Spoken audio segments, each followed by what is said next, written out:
3만 피트 하늘 한복판에서 믿기 힘든 일이 벌어졌습니다. 영국의 유명 기자가 한국 항공기에서 나온 도저히 믿을 수 없는 기내식을 보고 승무원을 급하게 불러 이게 어떻게 된 일이냐며 물었고, 이어지는 승무원의 놀라운 설명에 입을 다물지 못했습니다. 그런데 이 모든 상황을 지켜보던 옆자리 승객이 더 놀라운 이야기를 들려주었고, 착륙 후 만난 승무원 친구의 말까지 듣고는 더 큰 충격에 완전히 빠지고 말았는데요. 과연 그날 무슨 말을 들었던 거고, 하늘 위 한국 항공기에서 무슨 일이 있었던 걸까요? 안녕하세요. 저는 영국 푸드 매거진 테이스트 아틀라스의 음식 칼럼니스트 캔디 베이츠라고 합니다. 지난 7년간 전 세계의 음식 문화를 취재하며 루프트한자, JAL, 에어차이나 등 수많은 항공사의 비행기를 탔고 전 세계를 돌아다녔죠. 그런데 최근 우리 매거진에서 흥미로운 일이 있었어요. 세상에서 가장 맛있는 닭 요리를 선정하는 과정에서 한국의 치킨이 인도의 버터치킨과 일본의 가라아게를 제치고 1위를 차지한 것입니다. 사실 한국 치킨의 독특한 양념과 바삭한 식감은 이미 알고 있었지만 그 인기가 이 정도일 줄은 예상하지 못했거든요. 편집장님이 저보고 한국 치킨의 비결과 현지의 치킨 문화를 직접 취재하라고 지시했는데 마침 그때 저는 홍콩에서 길거리 음식을 취재하고 있을 때였죠. 그런데 한국행 비행편을 알아보면서 걱정이 조금 되기 시작했습니다. 최근 제주항공 사고도 그렇고 미국에서 일어난 헬리콥터와 비행기의 충돌 사건이 자꾸 떠올랐기 때문입니다.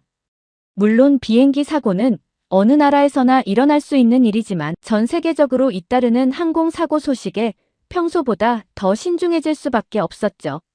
사실 아시아 항공사들에 대한 미묘한 편견이 있었습니다.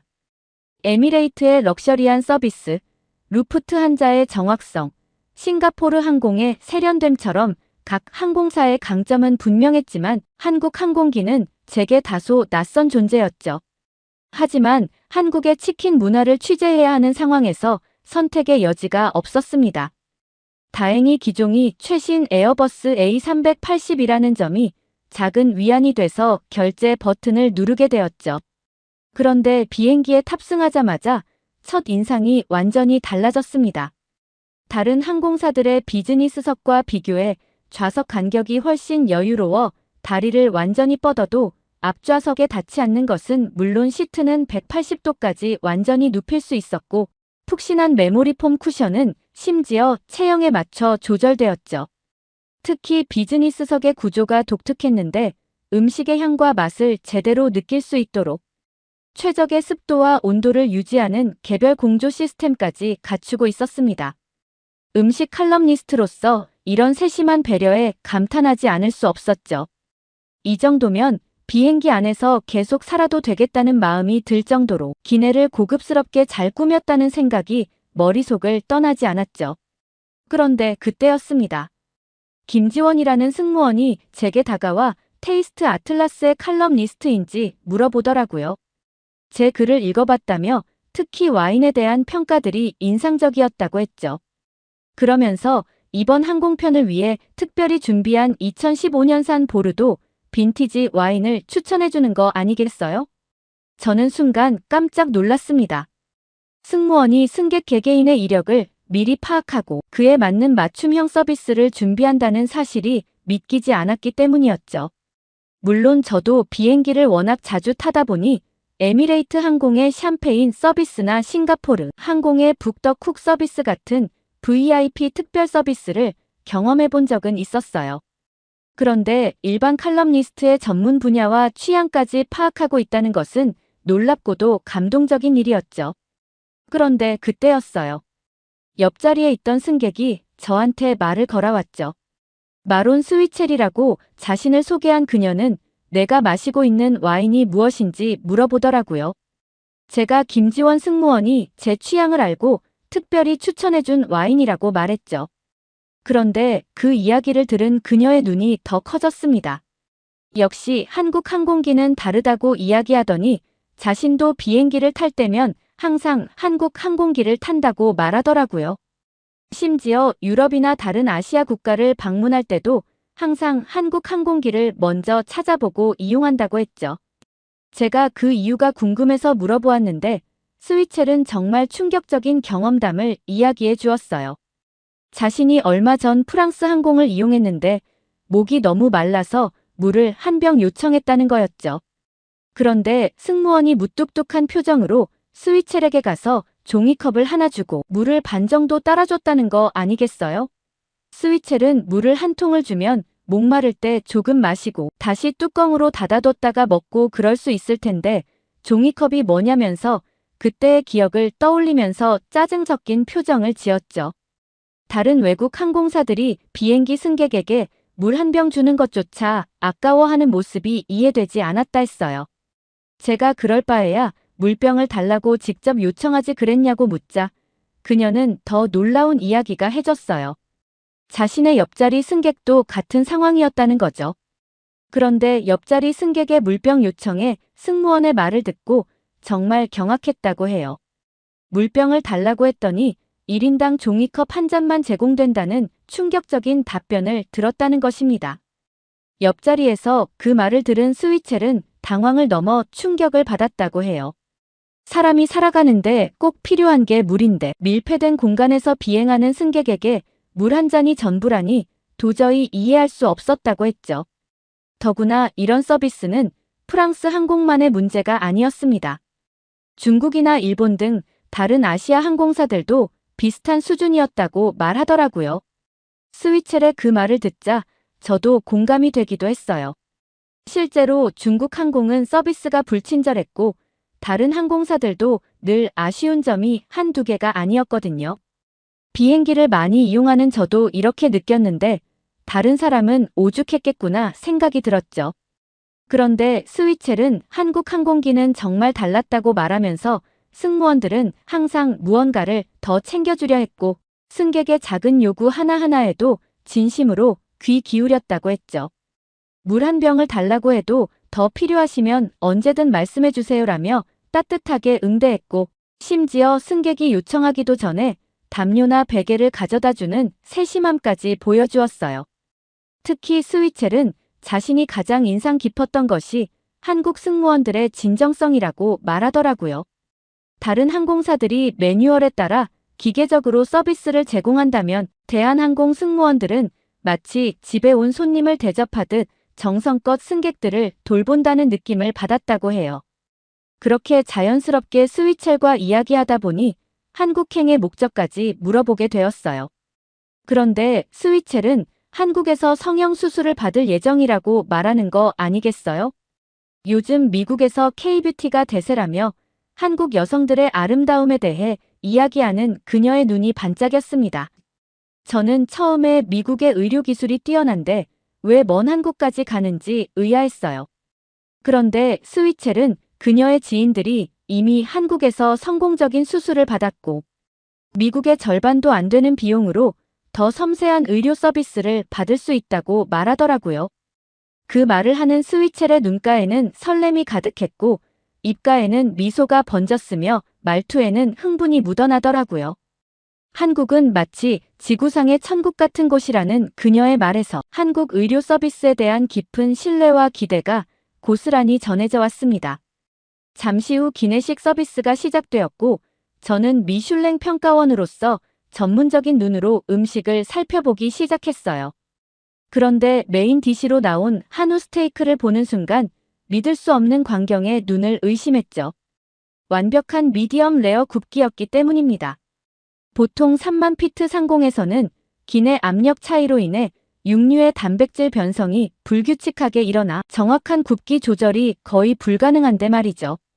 그런데 한우 스테이크를 한 입 베어 물고 나서는 정말 기절할 뻔했죠.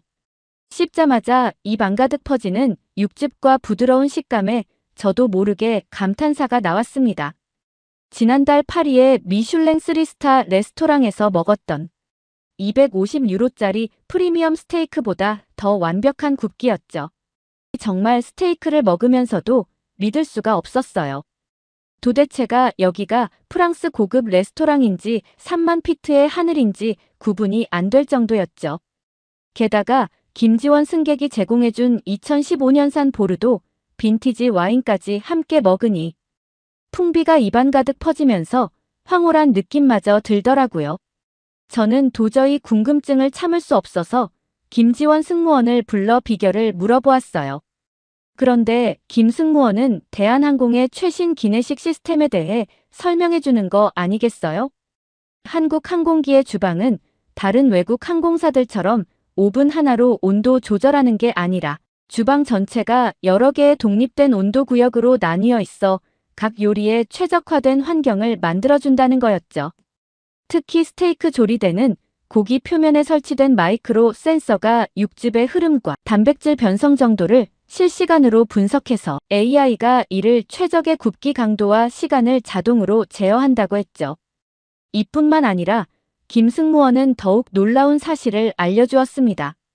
주방 곳곳에 무려 480개의 초정밀 센서가 설치되어 있어서 3만 피트 상공의 극심한 기압 변화 속에서도 완벽한 스테이크 조리가 가능하다는 것이었죠. 저는 그 말을 듣는 순간 충격에 휩싸였어요. 지금까지 수많은 항공사의 기내식을 먹어왔지만 이런 수준의 첨단 조리 시스템은 상상조차 하지 못했기 때문입니다. 심지어 미슐랭 스타 레스토랑에서도 보기 힘든 최첨단 장비들이 이 좁은 기내 주방에 모두 갖춰져 있다는 사실이 믿기지 않았죠.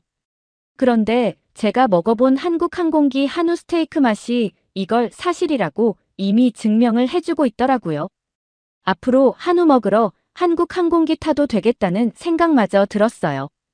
그런데 그때였습니다. 갑자기 앞쪽에서 누군가 윽하는 신음소리가 났어요. 무슨 일인가 싶어서 고개를 들어봤죠. 그런데 앞에 있던 50대 남성이 가슴을 부여잡고 통증을 호소하는 게 아니겠어요? 순식간에 기내가 술렁이기 시작했죠. 그런데 그때 승무원들의 놀라운 대처가 시작되었어요. 김지원 승무원을 비롯한 3명의 승무원이 즉시 현장에 도착했고 마치 오랜 시간 연습한 것처럼 체계적으로 움직이기 시작했습니다. 한 승무원이 응급 의료 키트를 가져오는 동안 다른 승무원은 기내 방송을 통해 의료진의 탑승 여부를 확인했죠. 그런데 더욱 놀라웠던 것은 승무원들의 놀라운 전문성과 ICT 원격 의료 시스템의 가동이었어요. 김지원 승무원이 즉시 태블릿 PC를 꺼내더니 인천공항 응급의료센터와 화상 연결을 시작하더라고요. 그러자 화면 속 전문의가 실시간으로 상황을 파악하고 지시를 내리기 시작했습니다. 다른 승무원은 이미 응급의료 키트에서 휴대용 심전도 측정기를 꺼내 환자에게 부착하고 있었고 또 다른 승무원은 디지털 혈압계로 정확한 수치를 측정해 의료진에게 전달했죠. 특히 인상적이었던 것은 승무원들이 사용하는 의료 장비의 첨단성이었습니다. 휴대용 심전도 측정기는 실시간으로 데이터를 지상 의료진에게 전송했고 산소 포화도 측정기는 환자의 상태를 지속적으로 모니터링하며 자동으로 기록했죠. 심지어 승무원들은 환자의 동공 반응을 체크할 때 사용하는 특수 카메라까지 갖추고 있었습니다. 승무원들의 움직임은 마치 응급실 간호사처럼 전문적이었어요. 저도 무슨 말인지 잘 못 알아듣는 의학 용어도 지상 의료진과 거침없이 소통하면서 환자의 상태 변화를 실시간으로 보고했죠. 저는 그 순간 완전히 충격에 빠졌습니다.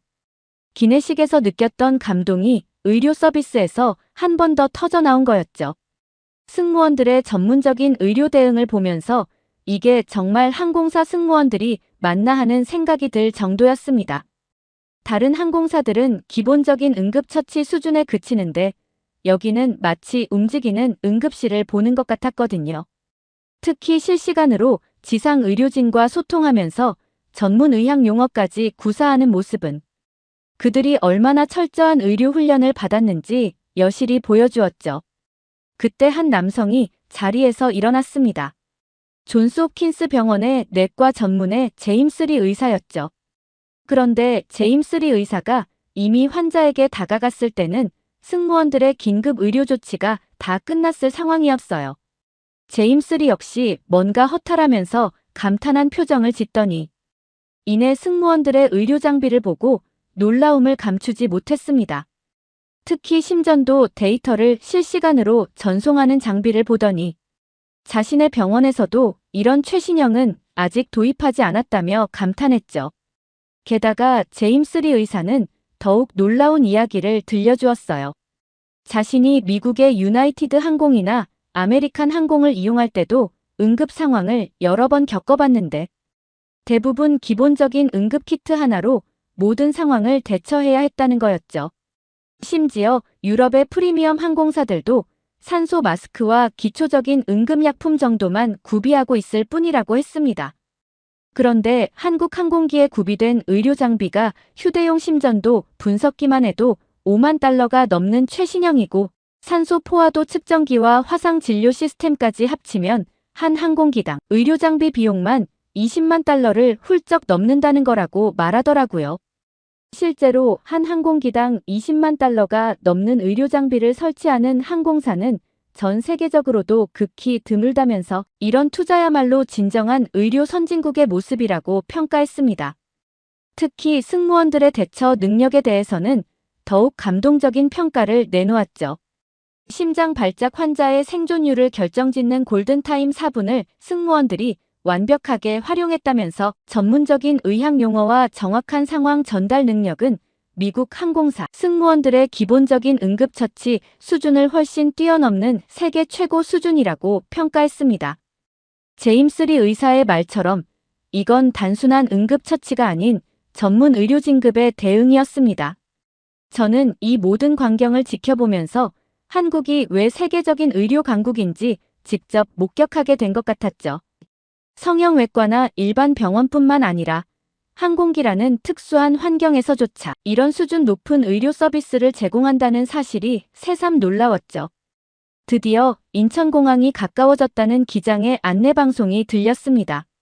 그동안 승무원들이 지속적으로 체크하던 환자의 상태도 안정을 찾았고 산소 포화도와 심장 박동도 정상 범위를 유지하고 있었죠. 그런데 착륙 직후 제가 목격한 광경은 더욱 놀라웠습니다. 활주로에 착륙하자마자 게이트로 이동하는 동안 이미 의료진이 완벽하게 준비된 상태로 대기하고 있었기 때문입니다. 특히 인상적이었던 것은 의료진의 신속하고 정확한 대응이었습니다. 의료진은 이미 환자의 상태를 상세히 파악하고 있었죠.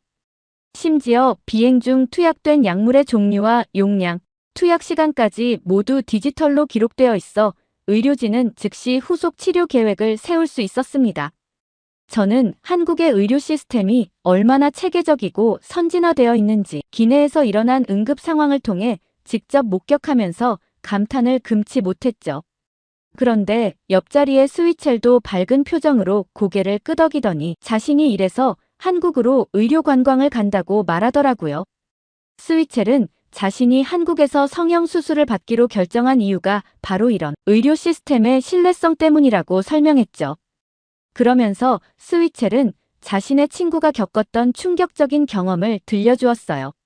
작년에 그녀의 친구가 유럽의 한 항공사를 이용하던 중 비슷한 응급 상황이 발생했는데 착륙 후 구급차가 올 때까지 30분이나 활주로에서 대기해야 했다고 합니다. 더구나 공항 의료진과의 정보 공유도 제대로 이루어지지 않아 모든 검사를 처음부터 다시 해야 했고 그 이후로는 항공사에서 어떤 연락도 받지 못했다고 했죠. 스위첼은 그래서 한국의 의료 시스템이 더욱 믿음직스럽다고 말했습니다. 첨단 의료 장비는 물론이고 의료진의 전문성, 그리고 환자를 끝까지 책임지는 사후 관리까지 모든 면에서 세계 최고 수준이라는 것이었죠. 특히 한국은 의료 사고율이 세계에서 가장 낮은 나라 중 하나이며 의료진의 실력도 최상급이라 전혀 걱정할 필요가 없다고 자신 있게 말하는 거 아니겠어요? 게이트에 도착하자 승무원으로 일하는 제 친구 마리아가 반갑게 저를 맞이해 주었습니다. 저는 마리아를 살짝 포옹하고 오늘 있었던 일들에 대해 흥분된 목소리로 이야기했죠. 특히 한우 스테이크는 정말 놀라웠다고, 이렇게 부드러운 육질과 입 안 가득 퍼지는 육즙이 어떻게 비행기 안에서 가능한 것인지 믿을 수 없다고 연신 감탄했습니다. 그런데 마리아는 환한 미소를 지으며 자신도 휴가를 가거나 개인적인 여행을 할 때면 항상 한국 항공기를 이용한다고 말하더라고요. 특히 한우 스테이크는 외국 항공사 승무원들 사이에서도 이미 유명한 메뉴라면서 많은 동료들이 한국행 비행기를 탈 때면 꼭 한번 맛보고 싶어 한다고 했죠. 그러면서 마리아는 자신의 승무원 동료 이야기를 들려주었습니다. 노르웨이 출신인 그 동료가 얼마 전 한국 항공기의 연어 스테이크를 맛보고는 충격에 빠졌다는 것이었죠. 자신의 고향이 연어로 유명한 노르웨이인데도 3만 피트 상공에서 이렇게 완벽한 식감과 풍미를 낼 수 있다는 게 믿기지 않는다며 연신 감탄했다고 합니다. 게다가 심지어 자신의 동료 승무원들 중에는 기내식 먹으려고 한국 항공기를 타는 사람도 많다고 말하더라고요. 저는 이번 취재를 통해 한국의 항공 서비스가 얼마나 특별한지 깊이 깨달았습니다. 승객 한 명 한 명을 가족처럼 생각하는 따뜻한 서비스 정신, 첨단 기술로 완성하는 최고급 기내식, 그리고 위기 상황에서 빛을 발하는 전문성까지 이 모든 것이 완벽한 조화를 이루며 세계 최고 수준의 항공 서비스를 만들어내고 있었죠. 특히 인상 깊었던 것은 모든 순간에서 느껴지는 진정성이었습니다. 다른 항공사들이 매뉴얼에 따라 기계적으로 서비스를 제공한다면 한국 사람들은 마치 집에 온 손님을 정성껏 모시듯 승객 한 명 한 명을 진심으로 배려하고 있었죠. 이제 저는 왜 전 세계 여행자들이 한국의 항공 서비스를 극찬하는지 온전히 이해하게 되었습니다. 오늘 사연 어떻게 들으셨나요? 끝까지 들어주셔서 정말 감사합니다. 오늘 사연이 재미있으셨다면 좋은 의견을 댓글로 남겨주세요. 공유도 많이 해주시고요. 구독 버튼까지 눌러주시면 정말 감사하겠습니다. 저는 더 좋은 사연으로 찾아뵐게요. 감동도서관이었습니다. 감사합니다.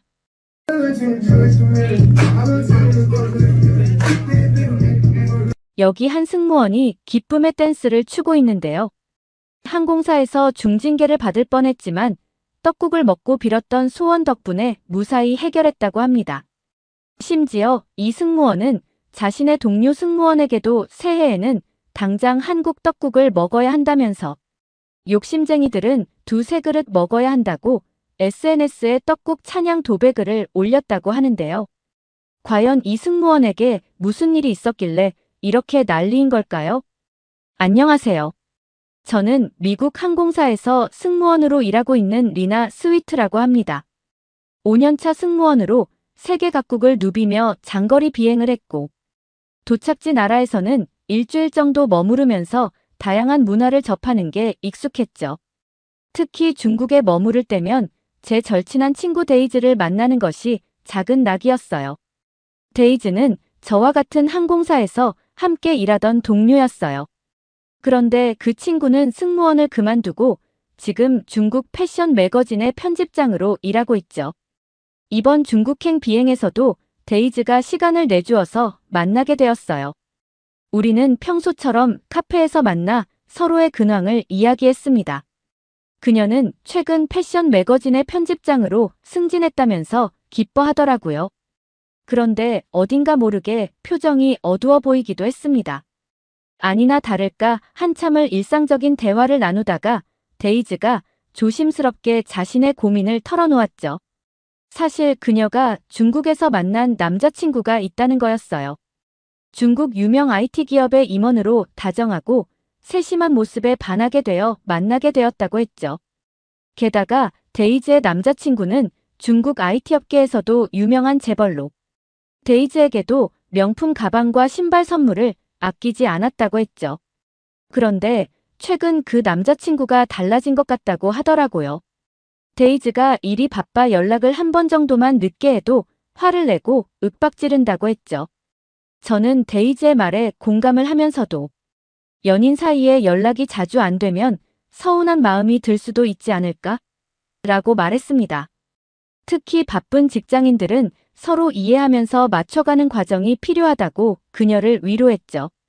그런데 데이즈는 그게 아니라 자신의 남자친구는 전화를 안 받은 그 20분 남짓한 사이에 부재중 전화가 40통이 와 있었다고 했습니다. 다시 전화를 하면 얼마나 화를 내는지 귀가 찢어질 정도고, 그리고 다시 만나서는 더 집착하면서 자신을 더 힘들게 한다고 말하더라고요. 데이지의 이야기를 들으니 너무나 안타까운 마음이 들었습니다. 저 같아도 저 정도 집착이면 아마 인연을 이어나가기 힘들겠다 생각이 들었거든요. 그래서 그냥 헤어지면 될 것 아니냐고 조심스럽게 물었죠. 그런데 데이지는 그 사람의 보복이 너무 무서워서 자신이 헤어지자고 했다가 해코지할까봐 걱정이라고 말하더라고요. 게다가 지금 중국에서 편집장까지 오른 것도 사실 남자친구의 입김이 작용했다고 말했죠. 이러지도 저러지도 못하는 상황이라 어떻게 할지 모르겠고 고민은 더 커진다고 말했어요. 저는 데이지의 어려운 처지에 깊이 공감하면서도 너무 안타깝더라고요. 그러면서 어떻게든 도움이 될 방법이 없을까 고민하고 있었죠. 그때 데이지가 자신도 인터넷으로 여러 해결 방안을 찾아보았다며 휴대폰을 보여주었습니다. 그런데 저는 데이지의 휴대폰 화면을 보고 깜짝 놀라고 말았어요. 화이트 마피아, 안전 이별 서비스, 전문 경우 업체라는 검색어들이 화면을 가득 채웠기 때문이었죠. 그러면서 데이지는 요즘 중국에서는 이별할 때 전문 경호 서비스를 고용하는 것이 새로운 트렌드라고 설명했습니다. 2만 위안이면 안전한 이별이 가능하다면서 자신도 이 서비스를 진지하게 알아보고 있다고 했죠. 저는 이런 서비스가 중국에서 공공연하게 존재하고 많은 여성들이 이용한다는 사실에 충격을 받았습니다. 중국의 데이트 문화가 이렇게까지 위험하다는 것이 믿기지 않았죠. 제 표정을 읽었는지 데이지는 씁쓸하게 웃으며 자신은 이제 절대로 중국 남자를 만나지 않겠다고 말하더라고요. 그렇게 무거운 대화가 이어지다 보니 데이지의 표정이 점점 더 어두워지는 것 같았죠. 저는 분위기를 바꾸고 싶어 중국에서 재미있게 할 만한 것이 없냐고 데이지에게 물어봤어요. 그러자 데이지의 표정이 밝아지며 근처에 새로 생긴 쇼핑센터를 추천했습니다. 옷도 구경하고 맛있는 것도 먹자며 신이 나서 저를 이끌었죠. 그런데 쇼핑센터로 가는 길에 데이지는 갑자기 한국 드라마 이야기를 꺼냈어요. 요즘 본 드라마에서 한국 남자들이 얼마나 세련되고 따뜻한지 연신 이야기하더니 올해 소원은 한국 남자를 만나는 거라며 장난스럽게 웃더라고요. 그렇게 데이지와 이야기하다가 쇼핑센터에 도착했는데 벌써 쇼핑센터는 새해 분위기가 한껏 무르익어 있었어요. 젊은 연인들이 빨간 하트 모양 풍선을 들고 있었고 풍선 위에는 각자의 소원을 적은 쪽지들이 매달려 있었죠. 곳곳에서는 커플들이 풍선을 들고 사진을 찍느라 분주했습니다. 그 모습을 본 데이지도 풍선 파는 곳으로 달려가더니 2개를 사왔어요. 지금 남자친구와 헤어지고 좋은 한국 남자를 만나게 해달라며 저와 함께 소원을 빌자고 했죠. 저는 데이지의 말을 들으며 진심으로 그녀가 중국인 남자친구와 헤어지길 바라는구나 싶었어요. 걱정이 되기는 했지만 어떻게든 데이지가 평화롭게 남자친구와 헤어졌으면 좋겠다고 생각했어요. 그리고 저도 올해는 좋은 사람 만날 수 있기를 바라는 마음에 풍선을 들었어요. 그렇게 우리도 각자 풍선을 들고 소원을 적으려는 순간이었어요. 갑자기 펑 하는 폭발음이 들리더니 연이어 펑, 펑 2번의 폭발음이 더 울렸습니다. 저와 데이지는 깜짝 놀라 본능적으로 허리를 숙였어요. 마치 폭격이라도 떨어진 것 같았거든요. 자세히 보니 관람객의 수소 풍선이 높이 떠올랐다가 센터 천장에 걸려서 터진 거였고 그 바람에 불이 나서 연쇄 폭발이 일어난 거였죠. 쇼핑센터는 순식간에 아수라장이 되었어요. 사람들은 비명을 질렀고 열기에 화상을 입은 사람들도 있었죠. 그 충격에 주변 사람들이 들고 있던 풍선도 연쇄적으로 터지면서 정말 위험한 상황도 발생했죠. 소원이고 쇼핑이고 다 집어치우고 데이지와 저는 서로 웃음만 터뜨리고 말았어요. 데이지는 올해 시작부터 불길하다며 한숨을 내쉬었습니다. 저는 씁쓸한 마음으로 데이지와 헤어지고 숙소로 돌아와 다음 비행을 준비했습니다. 다음 비행은 뉴욕행 11시간 장거리 노선이었고 저는 승객 보호와 안전 관리를 책임지는 비즈니스석 담당 수석 승무원으로 배정되었습니다. 이륙 후 평화롭게 식사 서비스가 마무리되고 승객들이 편안히 휴식을 취하는 조용한 비행이 이어졌죠. 그런데 비행기가 이륙한 지 4시간 정도가 지났을 때 비즈니스석에서 갑작스러운 소동이 일어났습니다. 여러 승객들의 흥분된 목소리가 들려왔고 저는 즉시 현장으로 달려갔어요. 비행 중 승객 간 싸움은 절대 있어서는 안 되는 일이었기 때문이었죠. 현장에 도착해보니 깔끔한 정장 차림의 50대 남성이 안전벨트를 맨 채로 자리에 앉아 있었는데 그의 정장이 완전히 젖어 있는 상태였습니다. 제가 상황을 파악하려고 다가가는 순간 그의 옆자리에 앉아있던 20대 초반으로 보이는 여성이 떨리는 목소리로 상황을 설명하기 시작했어요. 그런데 이어지는 그녀의 말에 저는 경악하지 않을 수 없었어요.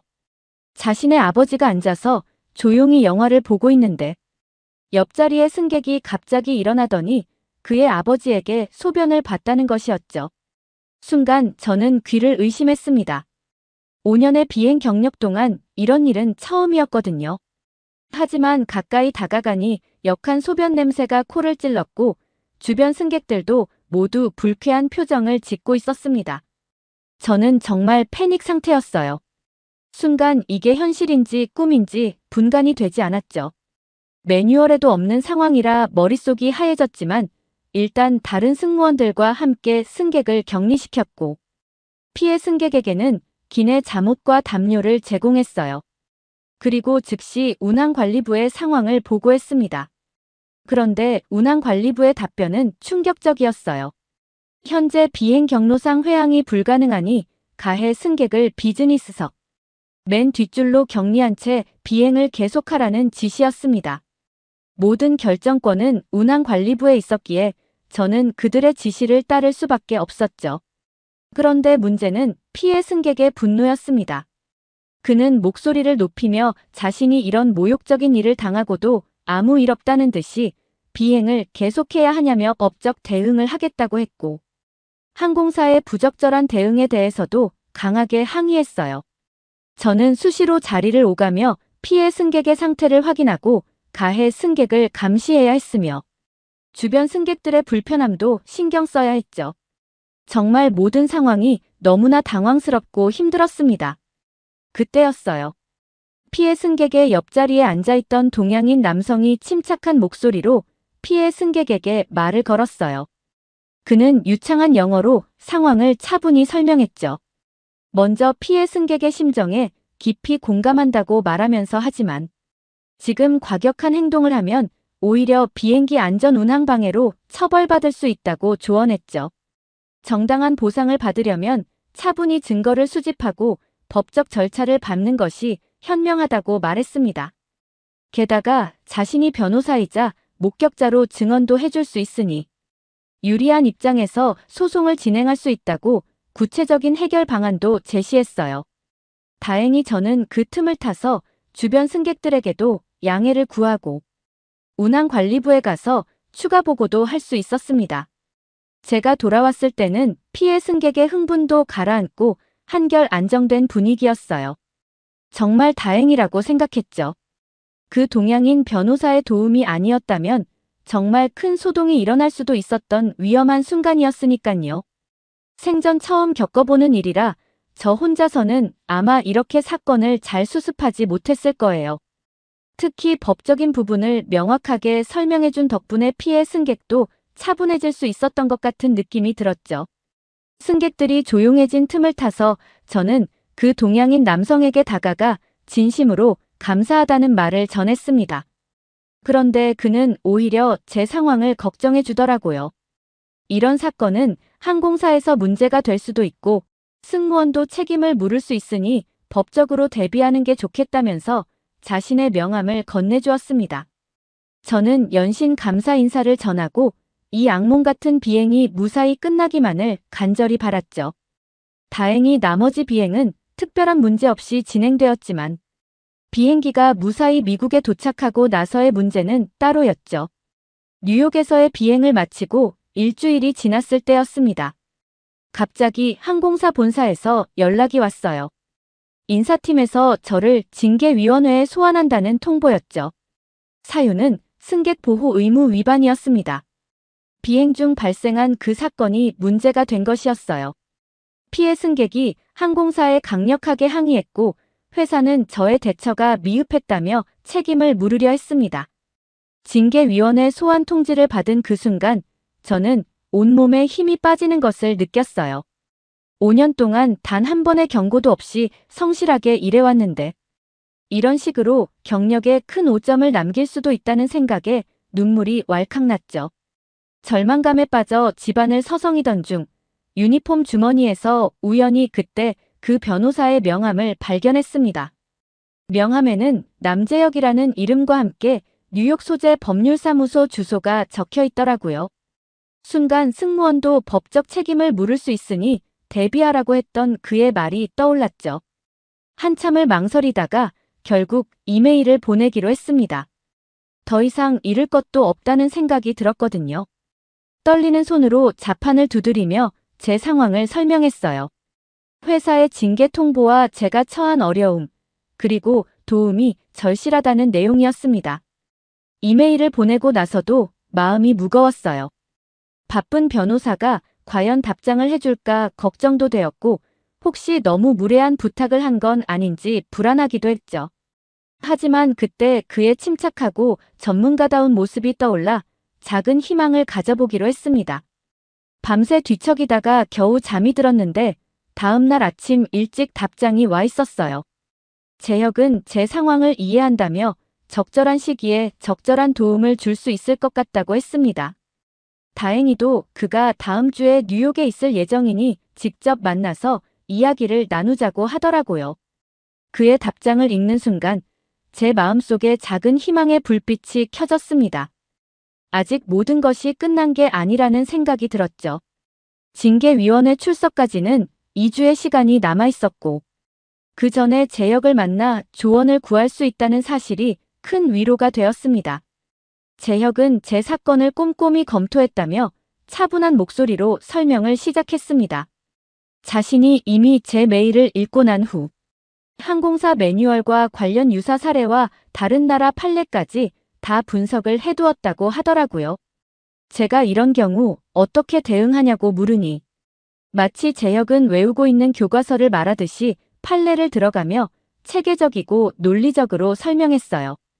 무엇보다 재혁이 제가 당황하여 취했던 행동들을 하나하나 언급하면서 제가 취한 조치들이 모두 적절했다고 말해주니 마음이 정말 편안하게 되더라고요. 오히려 제한된 상황에서 최선의 대처를 했다며 이 부분을 강조하면 징계위원회에서 충분히 방어가 가능하다고 했습니다. 재혁의 전문적인 설명을 들으며 제 마음속의 불안이 조금씩 녹아내렸어요. 그의 말 한마디 한마디가 저에게는 구원의 빛과도 같았습니다. 상담이 끝나갈 무렵 재혁은 시계를 보더니 식사 시간이 되었다며 근처 한인 식당으로 가보자고 제안했어요. 긴장했던 마음이 한결 가벼워진 저는 흔쾌히 수락했습니다. 그런데 뉴욕 거리를 걷는 재혁의 옆모습을 보니 콧대가 반듯하면서도 부드러운 인상인 게 변호사가 아니라 무슨 영화배우 같더라고요. 또각또각 울리는 구두 소리와 완벽하게 맞춘 슈트핏을 보니 마치 제가 드라마 속 주인공이 된 것만 같았죠. 든든한 법률 자문을 받아서일까 아니면 재혁의 매력 때문일까? 이런저런 생각이 드는데도 마음이 이상하게 설레었어요. 그렇게 한인 식당 앞에 도착했어요. 그런데 식당 앞에서부터 뭔가 특별한 분위기가 감도는 게 느껴졌어요. 평소 같으면 비쌌을 한 식당이 오늘은 떡국을 무료로 제공한다는 안내문이 걸려 있었던 거예요. 저는 무료라는 글자에 놀라 재혁에게 이유를 물었죠. 그런데 재혁은 떡국이 무료인 이유가 LA 산불 피해를 입은 교민들을 위한 취지라고 말하는 거 아니겠어요? 떡국을 먹으며 LA 산불이 진정되길 바라는 마음을 소원으로 빌고 원래 $15인 떡국값을 산불 피해 복구에 기부하면 좋겠다는 취지라고 하더라고요. 실제로 몇몇 손님들은 휴대폰으로 그 자리에서 기부에 동참하고 있었어요. 저는 이웃의 아픔을 함께 나누려는 한국 사람들의 마음이 가슴 깊이 와닿았습니다. 비행기에서 보여준 재혁의 따뜻한 배려도 이런 한국인들의 정신에서 비롯된 것이구나 싶었거든요. 식당으로 들어서자 떡국 특유의 구수한 향이 코끝을 자극했습니다. 재혁이 창가 자리로 안내해준 곳에서 따뜻한 떡국 한 그릇이 금세 나왔어요. 하얀 떡이 듬뿍 담긴 뜨거운 국물에서 김이 모락모락 피어올랐죠. 그런데 떡국을 첫 숟가락을 뜨고 나서 저는 경악하지 않을 수 없었습니다.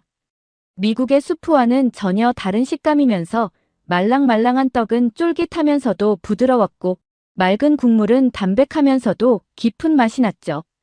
마치 할머니의 치킨 수프처럼 정성이 듬뿍 담긴 맛이었어요. 아니나 다를까 옆 테이블에서 This is incredible 이라는 외침이 들렸습니다.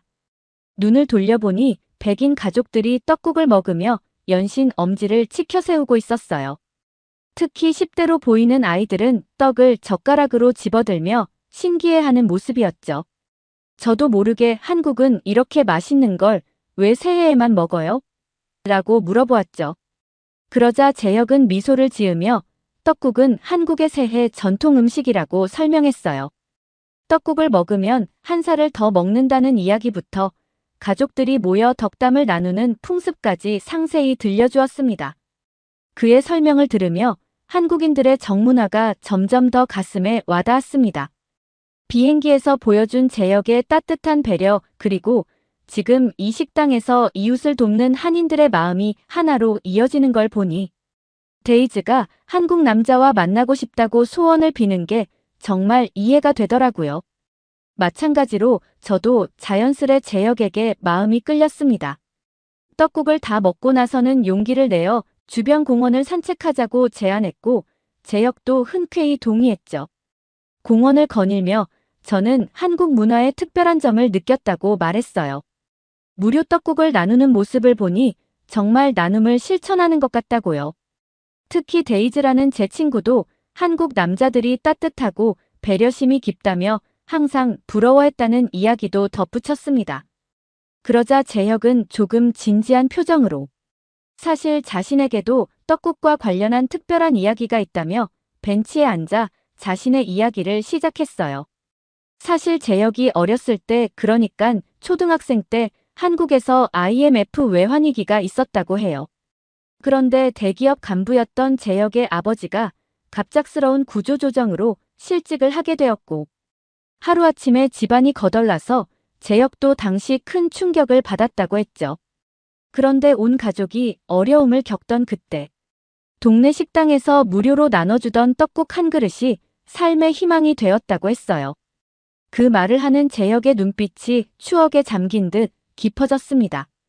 재혁은 떡국집 할머니의 따뜻한 마음이 자신의 인생을 바꾸었다고 했어요. 한국 사람들은 특히 어려울 때 서로를 배려하고 희망을 나누려 한다면서 자신도 그 한 그릇의 떡국에서 받은 따뜻함으로 꿈을 포기하지 않을 수 있었다고 했습니다.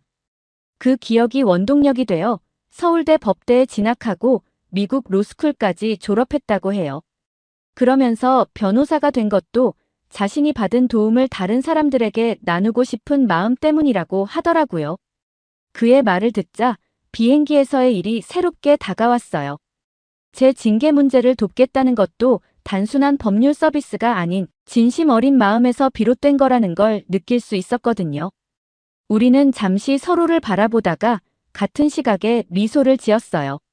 재혁은 수줍은 듯 고개를 돌리며 제 징계권은 걱정하지 말라고 했죠. 저는 이런 재혁의 모습을 보고 아까 먹은 떡국으로 소원을 빌 수밖에 없었죠. 재혁 씨와 조금 더 깊은 관계로 발전하게 해달라고요. 한국 사람들은 남을 진심으로 돕고 따뜻한 사람이라는 걸 느꼈거든요. 그날 저녁 제 기쁜 마음을 여러 곳에 전했어요. 먼저 승무원 단체 채팅방에서 한국 떡국 자랑을 시작했죠. 맛도 환상적이고 소원도 이뤄준다면서 욕심쟁이들은 두세 그릇은 먹어야 한다고 농담했어요. 징계 문제도 해결될 것 같다고 덧붙였고요. 데이즈에게는 따로 연락해서 드라마에서 튀어나온 것 같은 한국 남자를 만났다고 자랑했죠. SNS에도 떡국 사진과 함께 글을 올렸는데 위기의 순간에서 만난 한국인 변호사 덕분에 제 인생이 바뀌었다는 내용이었죠. 특히 데이즈를 태그하면서 새해에는 꼭 한국 떡국을 맛보라고 추천했습니다. 오늘 사연 어떻게 들으셨나요? 끝까지 들어주셔서 정말 감사합니다. 오늘 사연이 재미있으셨다면 좋은 의견을 댓글로 남겨주세요. 공유도 많이 해주시고요. 구독 버튼까지 눌러주시면 정말 감사하겠습니다. 저는 더 좋은 사연으로 찾아뵐게요. 감동도서관이었습니다. 감사합니다.